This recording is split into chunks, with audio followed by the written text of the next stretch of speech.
Hi, and welcome to Women's Health Unwrapped with me, Nicola Fondell. As always, the show is here to empower you to unlock the secrets of true health and vitality, to help you build sustainable healthy habits without the overwhelm and confusion you might feel right now, because I know the wellness space is incredibly noisy and can be so confusing, knowing what's the right thing and the best thing to do. So it's time to strip back and lay out the truth about how you can take better care of yourself to thrive through perimenopause and beyond. And I'm doing that today with a fantastic guest who is going to dive into something that is a very important topic for you as you navigate perimenopause and menopause. And as we know, menopause overall is gaining a lot of awareness and to some extent appreciation. However, there are still many health risks that women are more exposed to during and post menopause. And many of these, dare I say it, most of these aren't well communicated or understood. So that means in the main, we're not really protecting ourselves from these. And the list is a big one. It's things like cardiovascular disease, dementia, diabetes, type 2 diabetes, I should say, obesity, many types of cancer, and osteoporosis. 1 in 2 women will be diagnosed with osteoporosis versus 1 in 5 men, and it is a killer, as you are going to hear today. It's also a disease that can significantly impact your quality of life. So today, with my guest, Dr. Nancy Allen, a GP and menopause expert, we're going to unwrap what osteoporosis is to help you understand why it happens, what puts you at greater risk of it, and how it can affect your overall health and longevity. And of course, we're going to give you actionable tips and insights to help you mitigate your risk and even reduce your risk factor if you already have a diagnosis of it. So join me as I chat with Nancy to help you protect yourself from this very life-changing and debilitating disease. We're going to get into fragility, bone mass, health span, and something I love, as you'll hear Nancy talk about, is this golden stage of life that we have in midlife and menopause, where you really can empower yourself. So lots of brilliant insights, information, and inspiration to help you build those new healthy habits to thrive.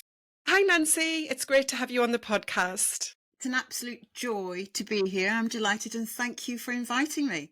Yeah, I'm really excited to talk about what is such an important topic for all women.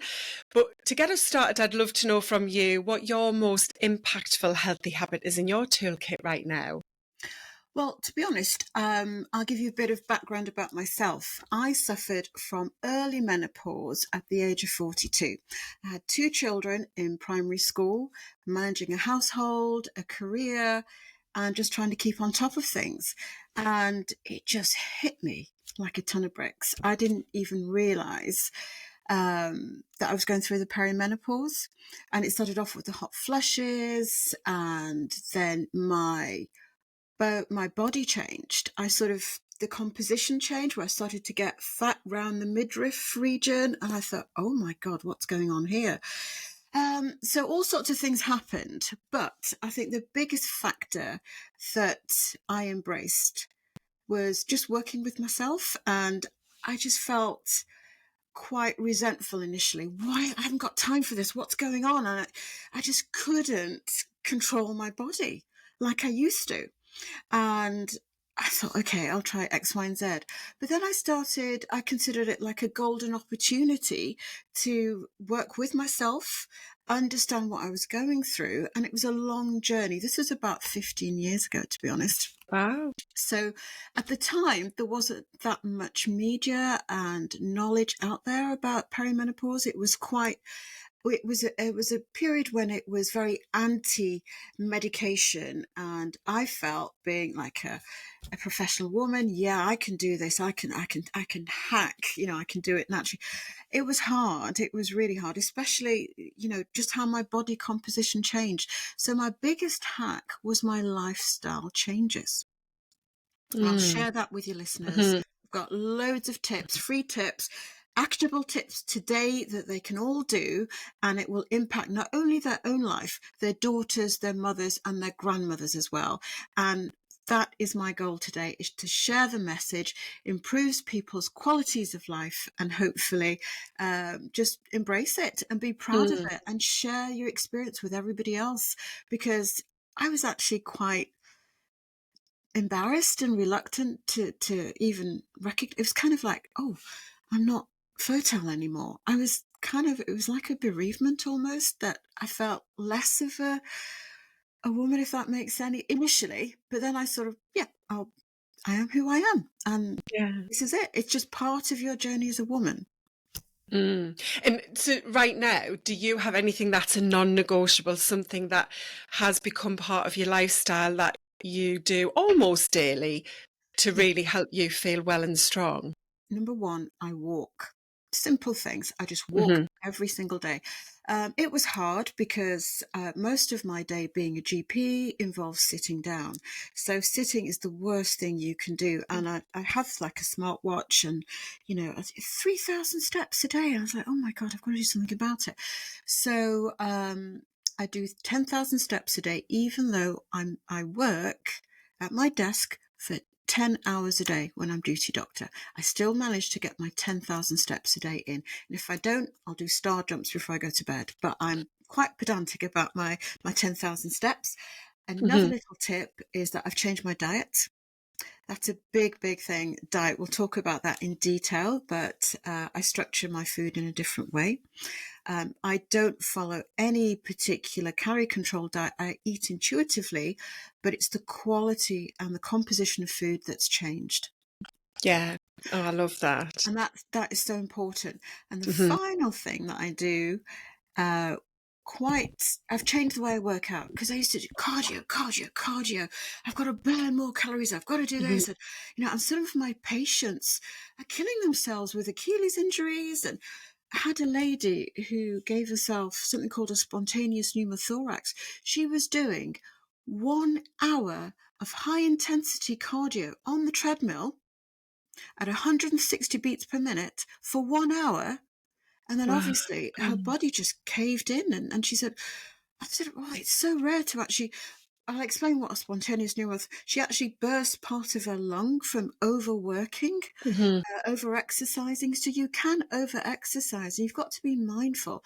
And bless her, she sort of almost thinks that she's got to burn more to keep her body weight, but it's not the way to do it when you're 40 plus. So what I do is resistance training, and nothing too fancy.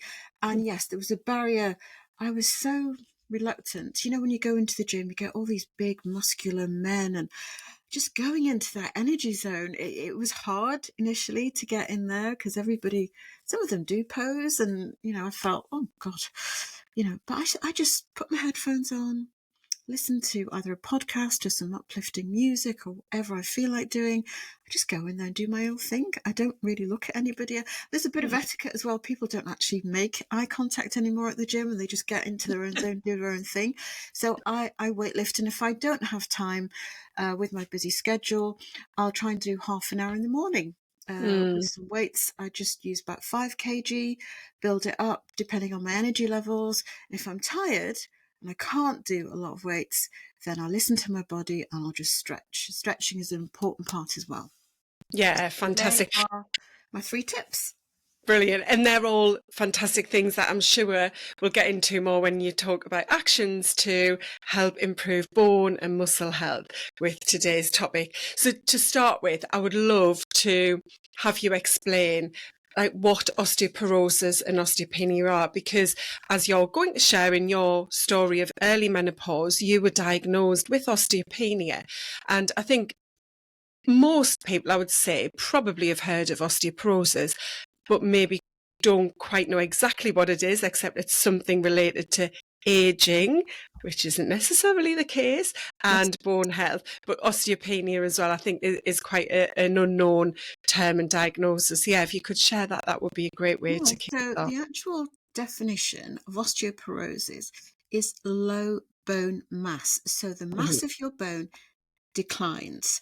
And on top of that, there's a deterioration in the structure of the bone tissue, which leads to an increase in your bone fragility. So your bones become more fragile and susceptible to fractures.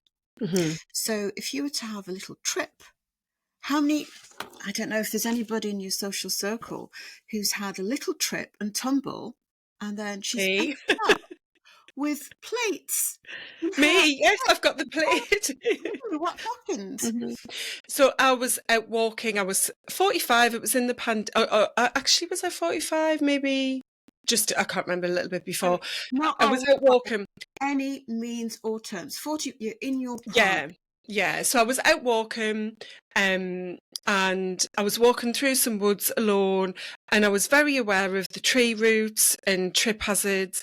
And usually when I walk, especially like lots of people from the start of the pandemic, I started to walk regularly, and I often walk looking down at the pavement or the ground I'm walking on, and I have no idea what happened. I just tumbled Oh quite my God. heavily, it was a very severe break, and I am now 4.5 years post the break, and I have pain every single day and very restricted movement in the whole thumb and wrist area. So yeah, an example, and maybe it was just one of those accidental things, but I have heard of other people, as you say, because, well, I'll let you explain more about it, but it doesn't always have to have been caused by a fall like that when people have these fragility fractures, does it?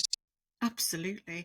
So, Hmm. were you at the time aware? Was the family history at all of Yeah. osteoporosis? Oh, could you tell us about that then? Yeah, so my mum was one of seven, and she was one of five girls, and she had osteoarthritis, which I know is different osteoporosis, Yeah. but my mum broke her back twice, so she had to have spinal Wonderful. surgery twice in her mid-60s.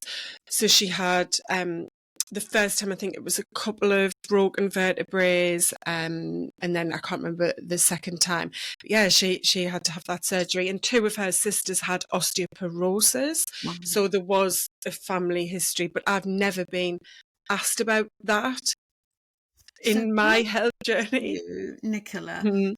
how old was your mum when she started with all the fractures? Well, the only fractures she had were those two spinal ones, What and age was that roughly? I would say probably mid-60s.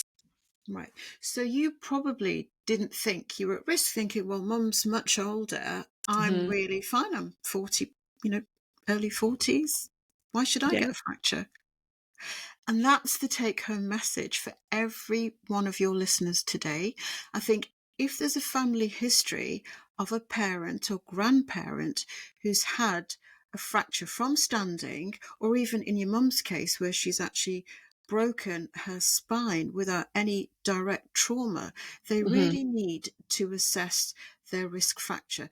And there's a very, very good tool that I can share. If anybody's got a pen and paper, it's I'll called, pop this in the notes as well, actually, as a yeah, link. But yeah, if you can share that, yeah, Nancy, it's brilliant. qfracture.org.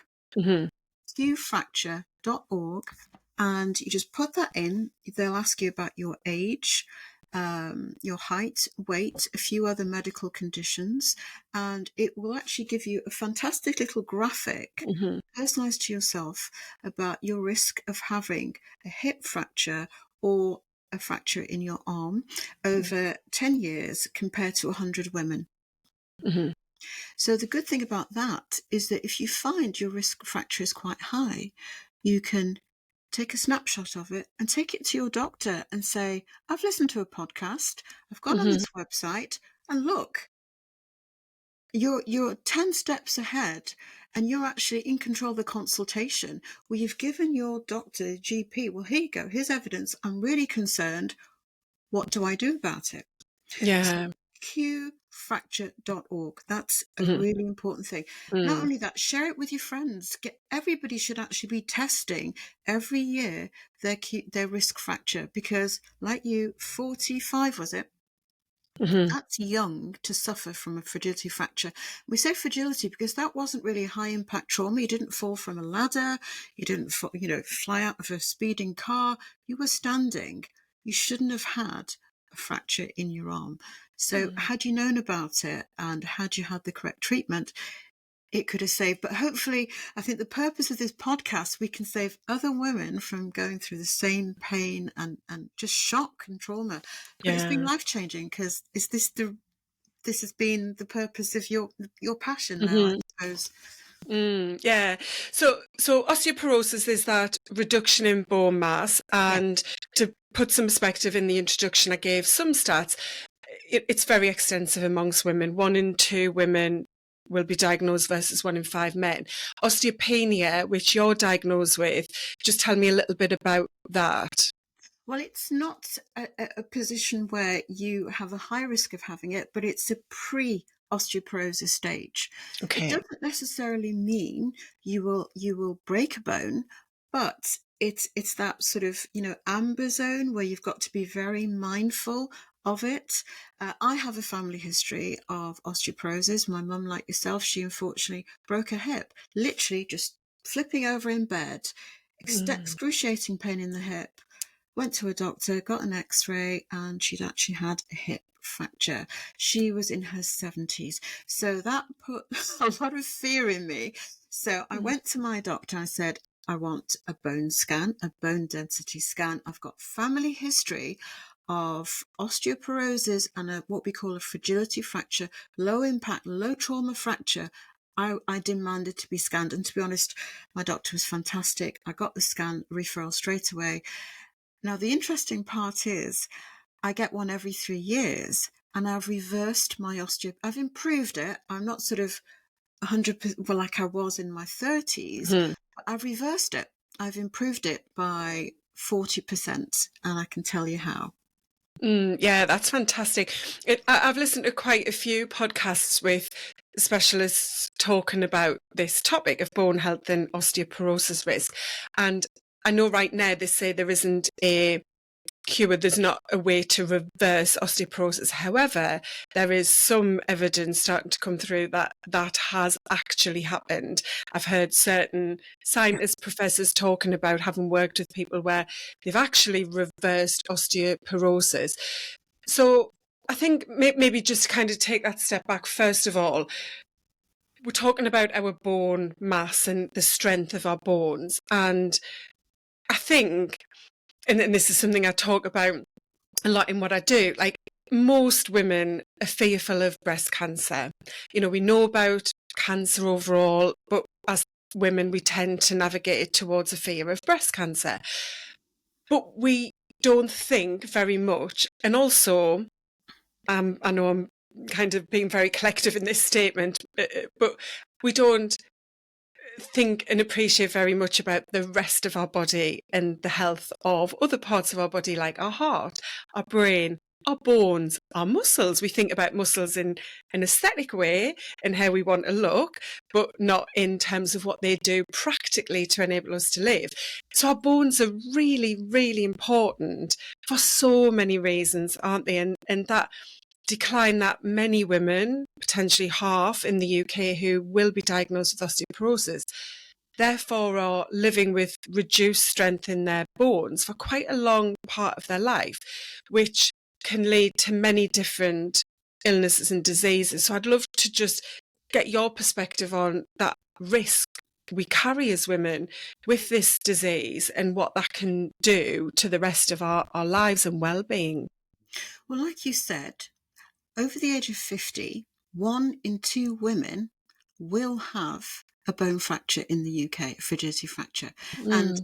we're 2 women, and unfortunately, you're the one that's actually had it. And that's a fact, which is quite sad. And if we can reverse that and help other women not to go through it, then it's a win for everybody. Yeah. So, bone fragility is a fact. 20% of hip fractures are fatal. So 20%, so 1 in 4 women who have a hip fracture have a fatal, it's a fatal condition. and 50% end up with a chronic disability as a result. So only 50% go back to normal. So after a hip fracture, Mhm. and it will inevitably result in hospitalization. And Nancy, we're not talking about those hip fractures always being in elderly women either, are we? No, not Hmm. necessarily. So not even a hip fracture, a broken ankle, broken leg, that puts you out of action and you'll end up with chronic pains. The amount of women, even in my social circle, who've had a plate put in their leg, just tripping and it shouldn't be accepted anymore. We need to put the word out there that you can change it with lifestyle, starting with your daughters and yourself and your friends. Put it out there. And there's so many benefits of lifestyle changes, which we can go into detail. Hmm. Yeah.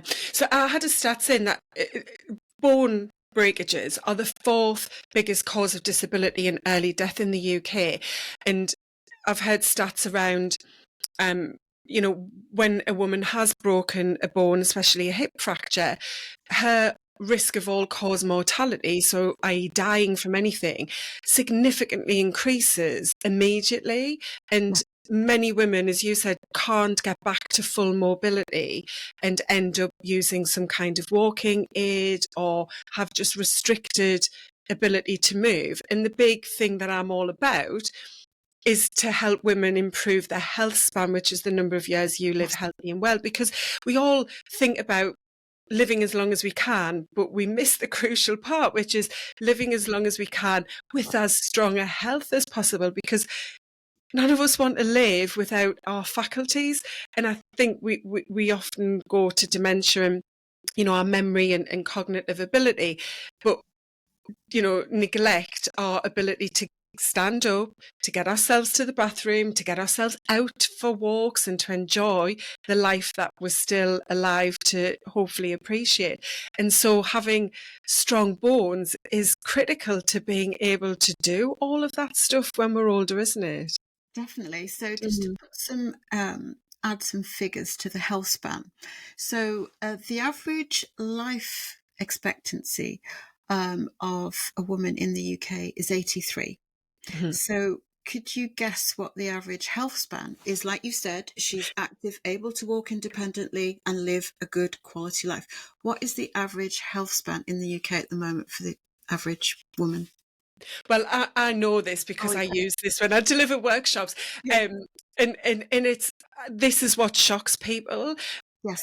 So yeah, I mean, I think most people would probably think, well, if you live to 83, Yeah. probably maybe mid-70s, you'd be healthy, or early 70s even. So But tell what's us the the number you truth. put there? I'm just curious to see what's the number that you share. So I usually say average lifespan's 84, and that on average women live around 22 years of their lives with poor to ill health. Correct. Mhm. Absolutely. So the health span is to the age of 60.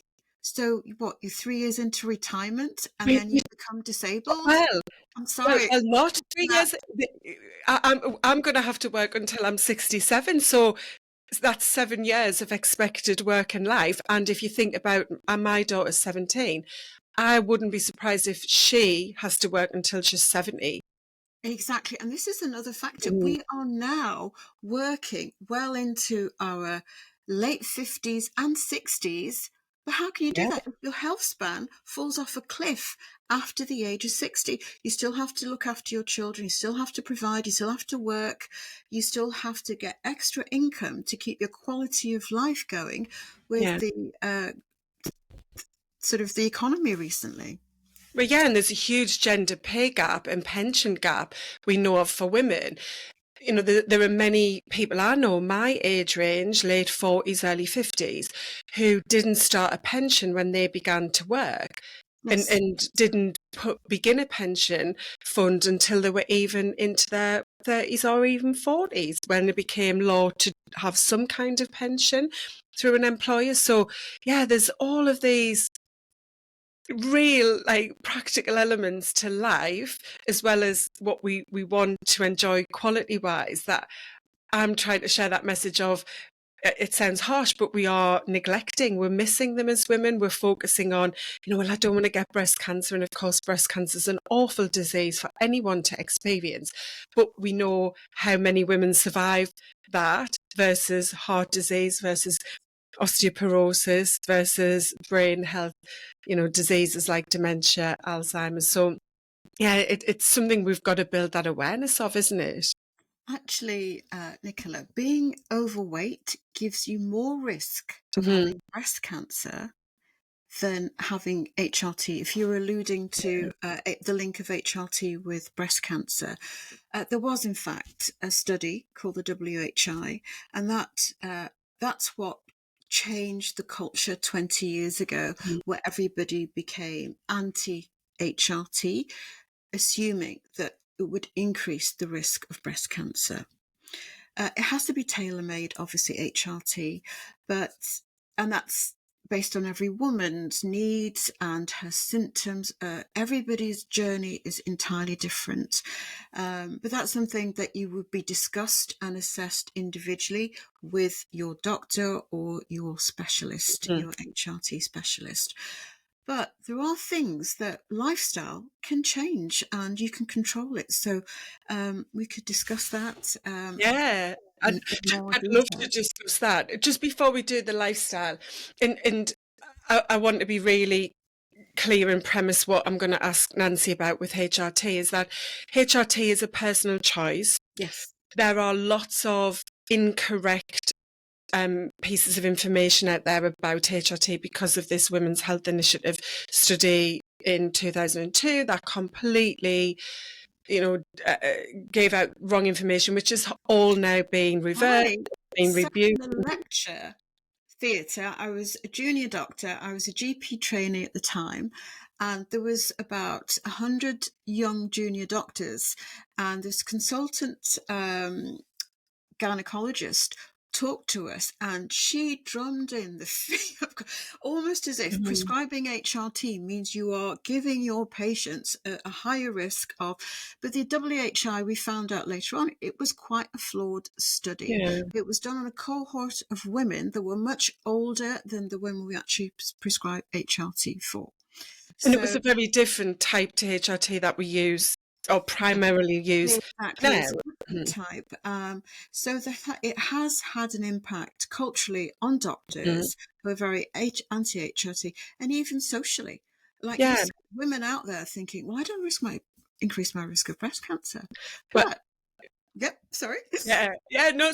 So I mean, I love this topic, and I don't want to go down too much of a rabbit hole with HRT, but I think it's very important to talk about in relation to osteoporosis, because actually HRT is a first line treatment for osteoporosis. It is So absolutely. take menopause Yeah, away, yeah. it's proven that it can help. So I'd love to just, before we go into lifestyle, which I very much want to, is talk about why HRT can help with osteoporosis, because our bones are, or the health of our bones is contributed to through estrogen, which is Yes. the main hormone we're losing. And this Word. is why Estrogen. women Yes. versus men are so much more at risk of osteoporosis, aren't they? So yeah, Yeah. HRT, tell us, how that can help and why. Lots of people think that menopause just means the ovaries shut down and it's just the ovaries, your reproductive organs, end of story. But it's a two-way road. Not only do the ovaries produce estrogen, but we have estrogen receptors everywhere in our body, in our bones, in the brains, in the skin, everywhere we've got estrogen receptors. So in the actual bone itself, if you just picture like a thigh bone, the actual bone is full of cells. It's got two different types of cells. It's got cells that build up bone, and they are very sensitive to the estrogen receptors, estrogen, and you've got bones that remodel it. And so they call the osteoclasts. It remodels it, it breaks down bone. So when you have the menopause, there's a decline in estrogen. So the bones suddenly, the builders, like the workers, the bricklayers of the actual bone, suddenly think, hey, there's no more estrogen. So they kind of become dormant, go to sleep. So they don't start building bone as much. And this is where there's a change in the matrix of the bone. The density of the bone declines as a result of declining estrogen. So that explains the science behind why we get fragile bones and our bones become weaker. And as a result of becoming weaker, they're more higher risk of having a fracture and breaking. And using HRT to replace some of the estrogen we're losing through the ovaries starting to close down reproduction will help to keep that bone, because our bones are regenerating all of the time, aren't they, Nancy? Is it every 10 years we've rebuilt our whole skeleton? I'm not sure how often actually we rebuild the skeleton, but it's a daily thing. Yeah. It's an active process every single day. So part of it is the estrogen. It activates the osteoblasts, those little bricklaying cells that build up the bone again. But you also have to give your bones the calcium and vitamin D. So calcium replacement on its own isn't adequate to improve osteopenia, osteoporosis, and vitamin D on its own isn't adequate. You need both calcium and vitamin D. Great. So let that take us towards lifestyle. So let's start with where we can get some of those sources, because I also think we're in an environment where many women think supplements are the way to go. And I hear this with menopause in general. You'll be the same of, what can I take to get rid of brain fog? What can I take to stop, the hot flushes? What can I take to reduce anxiety? And yes, for some women, supplements can help, but let's park taking supplements for now and let's focus on lifestyle. So vitamin D and calcium are essential nutrients and vitamins that we need, which we can get through our food. So let's start with diet and what we eat, because you mentioned you've changed your diet significantly since realizing you were in early menopause. Yes, so I have a confession. I'm dairy intolerant. Oh, So okay. for me, Well, that's a great example, though, to talk about. so I'm one of those, unfortunately, I can't have dairy. So how do I get my vitamin D and calcium? So I have eggs, but to be honest, I take a supplement of vitamin D and calcium every day because with my osteopenia, I can't get 1,200 milligrams of calcium and 800 international units of vitamin D every single day. In the UK, from September to March, there's virtually no sunlight, and our skin, we absorb vitamin D and we develop vitamin D through UV exposure in our skin. And there just isn't the sunlight; it's dark. We're in abstract, minimal amount of UV exposure. So I do supplements because I don't know how many other people out there are intolerant to dairy, but unfortunately, I'm one of them. But generally, whole meal foods is very, very important. And it is so important because another very important risk factor is having a high BMI. So, and on top of that is the body composition. It's so important that we talk about body composition because the average woman will gain weight of 1 stone, a stone, Nicola, just by going through the menopause and perimenopause. That is not fair, is it?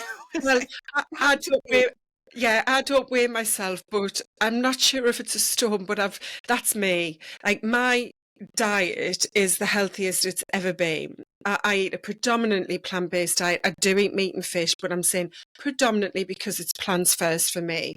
And I can go days without meat or fish, and I have lots of variety of the types of food. I think I'm very nutritionally balanced. I work out, I strength train, but I've put on weight in the last 2 years since my perimenopause really ramped up a few gears. And yeah, I hear this from women all of the time who were so demoralized and lacking in confidence because of, as you said with yourself as well, those body composition changes. And I think, there's so much we could do a whole episode on why we gain weight. But yeah, what you eat, therefore, I think, and you mentioned this earlier with the quality focus, like we have to think beyond just weight. when we think about what we eat, because bone health, Yes, heart health, brain health. But so yeah, let's go with like bone health. And the great thing is when it comes to nutrition and with exercise, everything you do to improve your habits will improve every area of how you physically feel and how you protect your physical health going forward, as well as mental health, of course. absolutely. So, to be honest, I do prescribe calcium and vitamin D supplements to my menopausal ladies Mhm. because I find it's quite hard to consume 1200 milligrams of calcium and vitamin D every day. So I'd be interested to hear from you, Nicola, how you achieve that. I don't know if you supplement or not. No, no, I don't supplement those two things. I have supplemented vitamin D, 'cause I did have low vitamin D on some blood tests probably about 2 years ago. And I'll be really honest. My approach is diversity, variety, and consistency when it comes to what I eat. So I don't count calories. I don't count the amount of macronutrients I have, i.e. protein, fats, carbohydrates. I don't count the vitamin and nutrient levels. I think for most normal women, it's impossible. You know, I think Yeah, and the measure, even when we look at calories, the way we measure and track calories, if you choose to do that, is so inaccurate. You know, food is absolutely. just so, yeah. So I'm going with that approach of how I feel. I have had a couple of different blood tests over the past 2 years since my perimenopause started creating some triggers. And something else I will mention, because I think this is important, and you said you're dairy intolerant. There are lots of people with lots of different intolerances, Yes, autoimmune conditions. My daughter has celiac disease and so is at a higher risk of yes, osteoporosis and bone density problems, as well as other health factors. And you know, I knew a lot about nutrition before I came qualified in nutrition and health because of my daughter's condition. As I said, she's 17. She's been diagnosed for, I think, 11 years now. And we've had annual reviews at the hospital, which she's now in the adult, you know, she'll go through our GP each year, which is voluntary to do. But through the hospital as a child, she's had these annual blood checks and health reviews. And yeah, she's had low calcium and vitamin D. And so we've had to really look at this from a supplementation perspective and a diet perspective.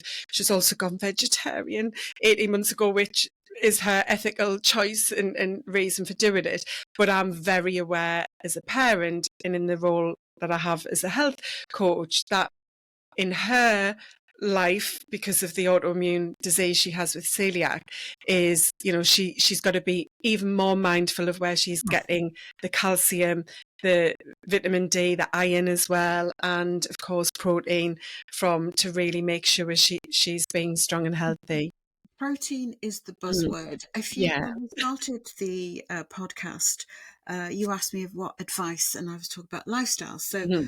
one thing that's definitely helped change my body composition without looking at calories or, I haven't got time to just sit every day. It's not my Who personality. has? I, Yeah. I, I can't just live restrictive. I haven't got time for that. It just takes the fun out of life.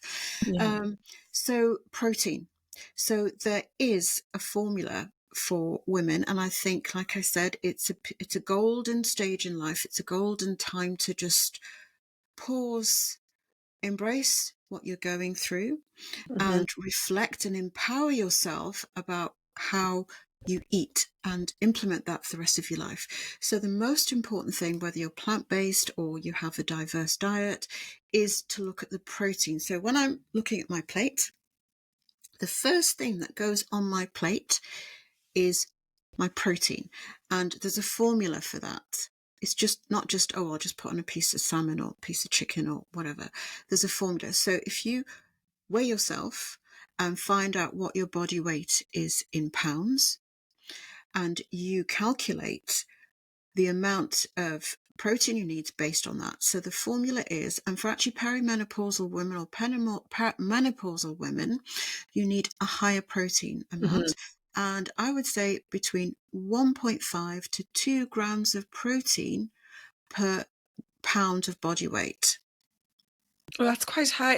Per It pound is. rather than per kilogram. Yes, per pound. So let's say half a kilogram per Hmm. per body weight. Now, unless you've got kidney disease or there are exceptions, you would, before embracing this, you would need to consult your GP. Everybody's different. I don't know what everybody's renal function is and what other conditions they have. If they are eligible to have a high protein diet, they need to check with their doctor. So that's a little disclaimer there. Hmm. But if they have perfect renal function, there's no contraindication for them to have a high protein diet, then I would recommend that.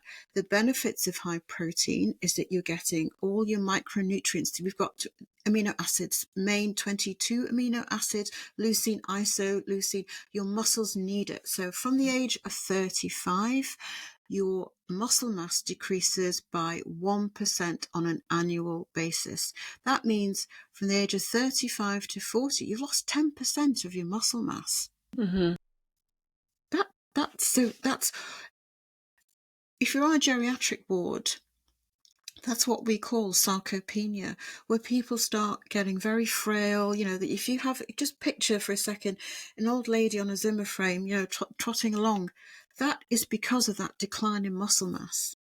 But With, you can with, stop it. mhm. You can I stop was it gonna say, today. Yeah. and that accelerates with menopause changes with those reductions we are having. It would. So it definitely, it certainly would. So if you start focusing on your protein intake, Mm, so let's say my body weight, I need total protein intake in a day, 150 grams of protein. So you divide it into 3 meals. And the advantage is you just don't get hungry. When you're filled with protein, good quality, clean eating, no additives, no fructose, you've got to look on the, you know, if you're buying something from a supermarket, I always look at the back and see if there's any additives. And there is, I just put it back. I just eat basic whole sort of food that I would have had when we were in the cave back 2000 years ago, mm. longer. So just simple, basic food. Yeah. So I'd look at that, put that in.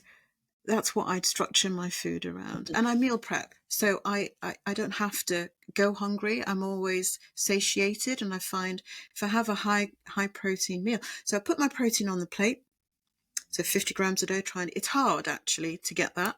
But if you do a Google search, etc., and then I'll add in my veg, and polyphenols. Sometimes, for lunch or if I crave it, I have dark chocolate 3 or 4 times a week. I'll have it. I love dark chocolate, and I struggle to actually keep my body fat up to a normal level just by eating healthy, by changing the composition of my food. My body fat has dropped from, I used to be 25%, and it's dropped down to 19% now. And I get the red mark. Oh God, and I haven't done anything special. I'm Mm, not a professional athlete. mhm, I work 10 hours a day, but I walk, and I've changed what I put on my plate. And you mhm. cannot out exercise a bad diet. So No. protein, protein, protein. So Yeah. that's my take home message. Yeah. I'm gonna um I'm not going to challenge you directly as such, Yes. Nancy, but I know there's, because I'm such a geek on all of this, there's so much out there on protein at the moment. As you said, it's such a buzzword.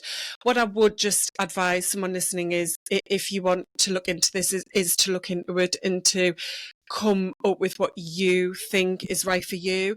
I've definitely heard people lean towards the 1.52 grams, but of kilogram body weight rather than pound.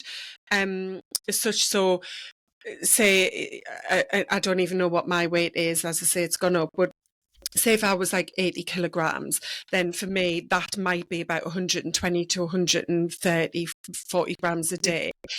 I know that I've seen your full body pictures. You're a lot slimmer than what I am. So yeah, that I think. But you're right, and you mentioned whole foods, and you said, going back to how we would have eaten thousands of years ago. What I say with a lot of women is they think they're eating healthy because they're counting quantity, not necessarily calories, but they're focusing on quantity as opposed to quality. So let's just say someone has a sandwich for let's say I'm going to use the kind of extremist. Say they have some granola for breakfast with some skimmed milk.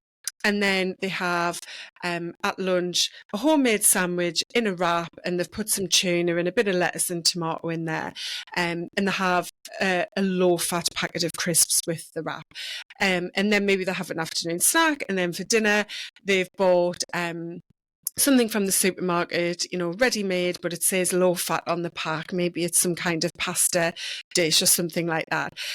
And they, in their mind, are counting. Now, I was a Weight Watchers girl for many, many years. I would go to the It was I. yeah, and that was the kind of mentality, I'd be having those Weight Watchers bars and think, well, Yeah, that's thanks, it's 1.5 pounds or whatever it was, a yogurt, and I had no concept about quality and thinking about absolutely. additives and removed sugars and fake sugars. I mean, I would put sweetener all over my Special K on a morning with the skim milk. But that focus, like that way of eating and focusing on quantity, isn't contributing to health, because though that approach is usually very much linked to your weight, and as I've said, like forgetting what else the food you eat does contribute towards, which Absolutely. is everything else. So as you said, coming at it, and I know for someone who maybe has that kind of diet of more ready-made and low fat and packet produce, it's a gradual shift towards eating a It is. healthier whole food diet, isn't it? But you are absolutely right. And I'm so pleased you've also seen, not just felt the improvement, but seen this in your stats with your osteopenia markers. Absolutely. I used to eat like that before the Mm, menopause, and I'd get away with it. And, it was I'd skip a dinner if I wanted to lose a few pounds, and I would, at the end of the week, I'd jump on the scales. Oh, I've lost it. mhm, But once you get the perimenopause, it doesn't work like that anymore. Your body just doesn't like the extra mhm, carbs. Like you said, a sandwich. For me, it just gets stuck to my visceral fats. So mm, another thing that I monitor, I mean, you can get these scales that does a body analysis and composition very affordably for the price of 4 coffees. You can get them on Amazon, and it'll actually, through ultrasound, it can analyze your body, and a really important factor is your visceral fat. So mhm. that's a predictive factor for metabolic disease and your cardiovascular risk disease. And I'm a big fan of Femtech, Nicola, and I would love to put it out there that it's very, very affordable. So one thing that I really, really like are these new smart rings. I'm not going to mention any brands, but you can get them for just about £30 online. And the advantage of that, which again, going back to lifestyle in the perimenopause and menopausal women, how can you exercise and do weight training if you've not had a good night's sleep? Yeah, that's huge, isn't it? Brain Mhm, fog, so you need to sort of set the scene, and you have to aim for a good 8 hours sleep. mhm, It's so, so important to sort of reduce your body's stress levels by monitoring your sleep. So how do you know how well you sleep? So 2 nights ago, I slept really. I woke up and I felt that I had a bad night's sleep, and I looked on the app on my ring, because you just charge it once every week, and I realised I'd had 7.5 hours sleep. So I thought, oh, it wasn't that bad. So it kind of reassured me. And sometimes you lose your confidence in your body, and you start the day thinking, oh, I haven't slept well, but just getting that reassurance. And your blood pressure, it's important. mm, So you mentioned earlier in the beginning of the podcast, cardiovascular risk with the perimenopause. Your cardiovascular risk by the perimenopause increases by 23%.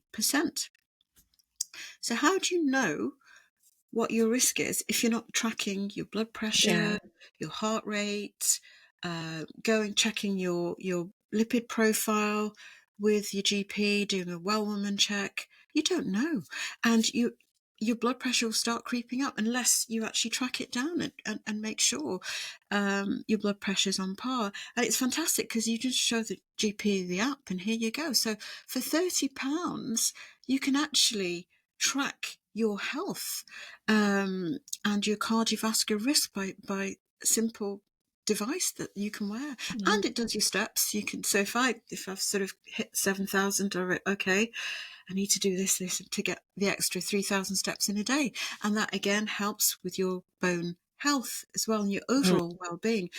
It's not just the whole thing. I love a holistic approach to health, and green space walking, where you're walking, just like you were. Unfortunately, it led to your fracture, but you were doing the right thing. Absolutely.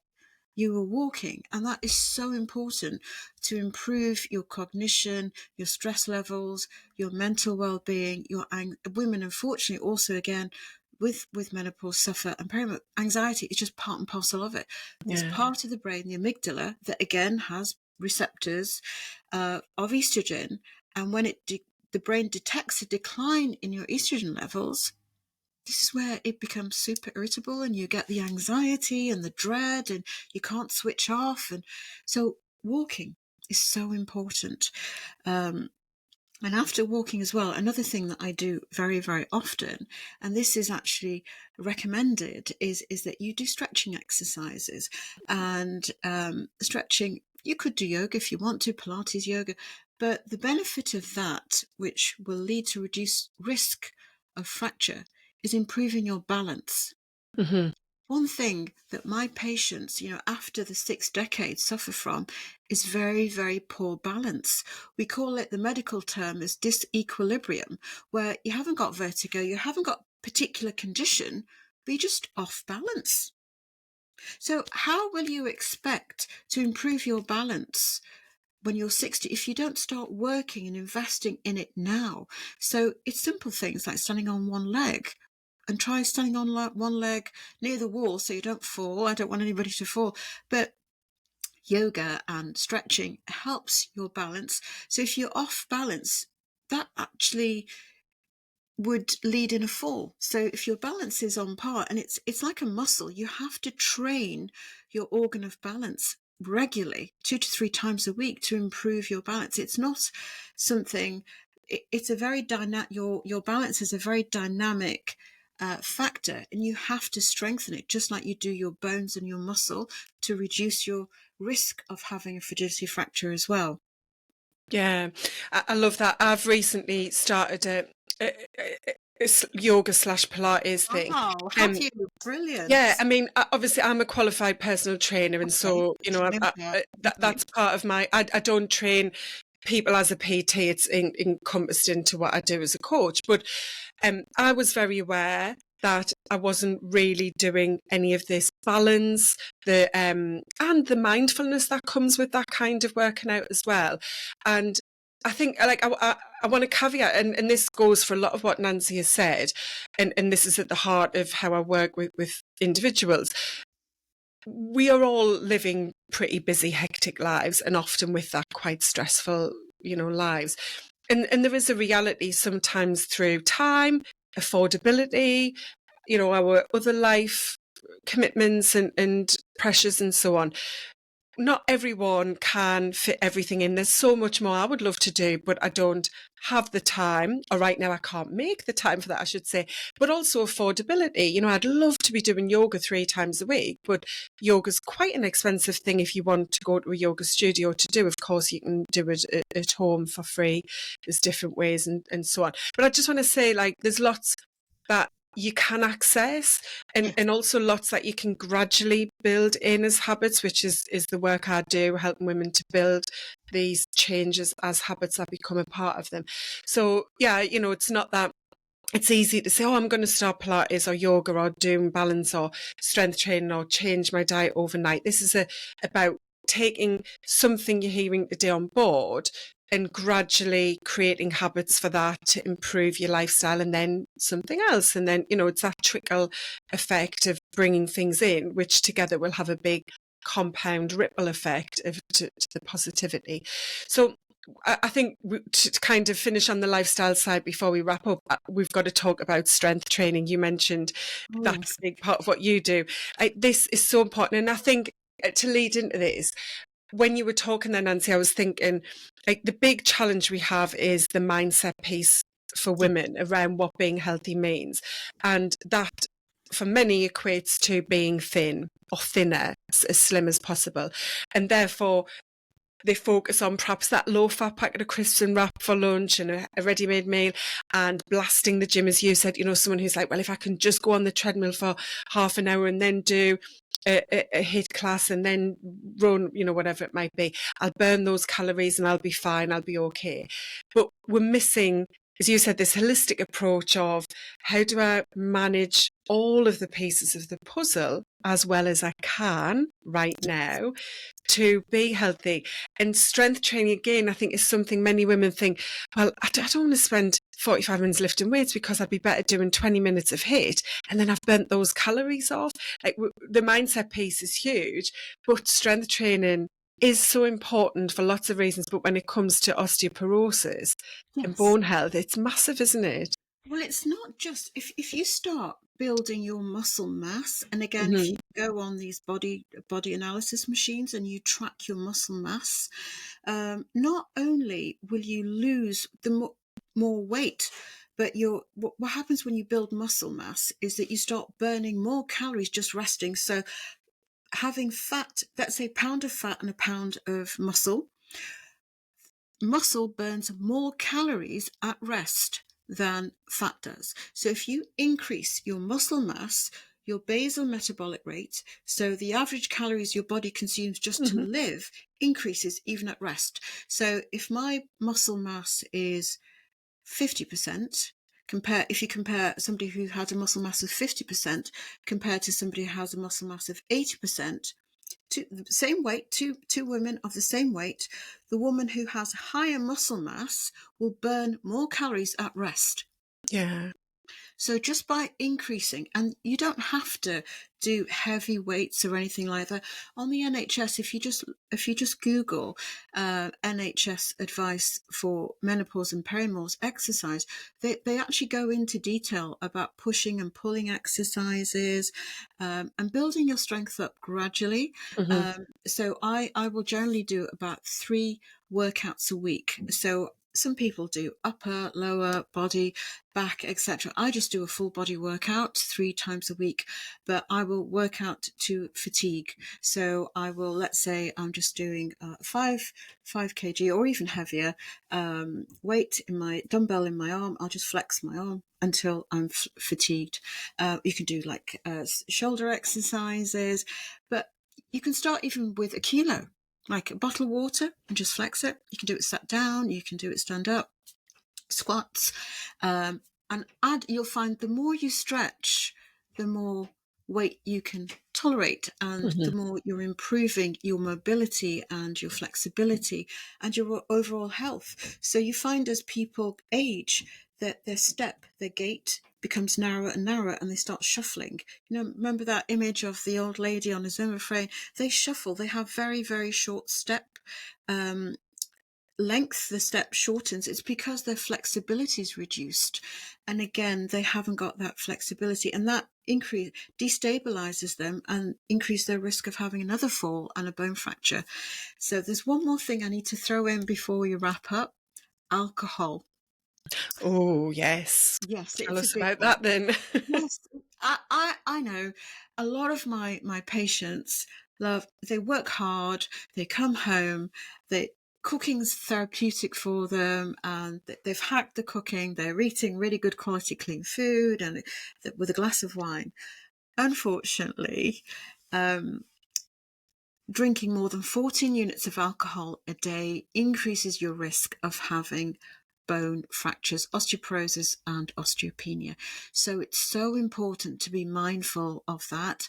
And I'm also we live in a different culture and society where you can actually get alcohol-free drinks at the moment that taste just as good as alcoholic drinks. I mean, a lot of people might say, "Oh no, they don't taste the same and they don't get the same hit," but I would do anything not to end up as that lady on a Zimmer frame when I'm in my 70s or mid-70s. And now's the time to take action. Now's the time to stretch, to lift weights, change what you put on your plate, structure your plate initially, load on the protein, add in the extras, eat healthy, sleep well. You can't A lot of people don't like tracking, and we don't have to live in a society where you're tracking. But if you don't measure yourself, how will you know you've improved? We've got to measure and see your improvement. Again, I do actually do like VO2 max, sort of HIIT workouts, because that something called your maximum oxygen consumption, something called VO2 max. Again, HIIT's actually quite good, but HIIT on its own isn't good enough. HIIT with resistance training is the gold standard, but I don't really recommend running. I don't think running's, I mean, that good in the long term for ladies. I mean, it doesn't cause any harm, but resistance training needs to be your main goal, doing that, as opposed to just cardio, excessive cardio. Yeah, we need those weight-bearing exercises. Yes. And Yeah. again, I touched on this earlier, how, improving your diet or strength training or doing balance exercises or improving your sleep, it all has a compound effect on every part of your overall health. So that approach, I think many women are still taking of, well, if I just reduce how much I eat to lose weight, is sadly actually only really trying to focus on the amount you weigh, rather than if I can improve the quality of what I eat and the type of food, and upping, the good proteins and the healthy fats. And, we're not against carbs at all in any way. We need all of those macronutrients, but the right and the best types. Like, it's all going to add together and improve our bone health, muscle mass, brain health, heart health, our mental health, which we know is hugely affected for many women through perimenopause and beyond. So yeah, I think there's so much that Nancy's provided here to get those little fires ignited and think about what you might change. But to wrap us up, I'd love to ask you to give 3 simple steps someone can take, I guess, to begin building these new lifestyle habits, knowing how difficult it is for lots of reasons to implement change. I think try and just walk 10,000 steps a day if you can. You can. The way I do it, I do a morning walk before I start going to work, and then I'll try and do a lunchtime walk or an evening walk, either way. So just walk and track your steps. You can, these wearable devices are so affordable, and it kind of motivates you, and it helps you transition between being quite sedentary to walking every day. So that's the first thing. The second thing is what you eat. I really do believe you are what you eat. And if you try and change the composition of what you eat, you'll find that reflects in your body composition, and it reduces your risk of so many other things. And the last thing you want to be is overweight, because that's a factor that really does increase your risk of breast cancer, even falls, just by having that. The risk of you having an extra fall and breaking your bones as well increases with that. So, and try and sleep more and focus on your sleep. It's important that we don't overload ourselves and cut back on your sleep. So you'll find, oh, I'll just do this and go late and, have a late night and etc. No, I want women to put themselves first, and don't feel guilty about having me time. It's so important. After the age of 40, you've earned the right to put yourself first and have your me time and be proud of it, and say, well, no, I just need some downtime. I need some quiet time, me time, and just focus on yourself. Because it's like you're in an aeroplane with an oxygen mask. How can you help everybody else if you're burnt out, frazzled, and stressed? So put yourself first. You deserve to have me time. You deserve to invest in your health. So you age, which is a wonderful thing. It's a privilege to age, but you age and you increase your lifespan from 60, your health span from 60 to 85 plus, because that's where we want to be. Yeah, Those are my absolutely. tips. They're fantastic. Great tips. Thanks, Nancy. So, as I said, I'm going to pop the link into the notes for the calculation tool that you can do free online to check your bone health and fracture risk. I actually did that. Nancy had shared that with me when we'd first met, so I can pop that in. And I'll also share links to where you can connect with Nancy. But if you want to let everyone know where is the best place to find out more about what you do, because you cover all of these different health topics to support women being well and strong. Thank you so much, Nicola. It was an absolute joy, and best of luck with your message. And it's people like you and podcasts like you that are adding to the voice of menopause and perimenopause and health and the holistic life changes we can do to live fitter and stronger and healthier and less of a burden on everybody, because we all want to be fit and healthy forever, to my last breath. We do. And it's through women like us, you said this right at the very start about, sharing this with your daughter, sharing this with your sister, with your friends, with your mother. But women empower women.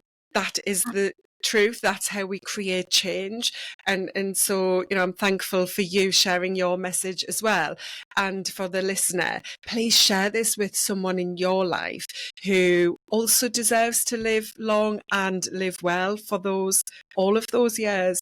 And that's the aim of sharing conversations like this. So thank you so much for listening. It's been a pleasure chatting with Nancy. I really appreciate your time, energy, and all of the education that you've given us. It's been an absolute joy. Thank you. You're welcome.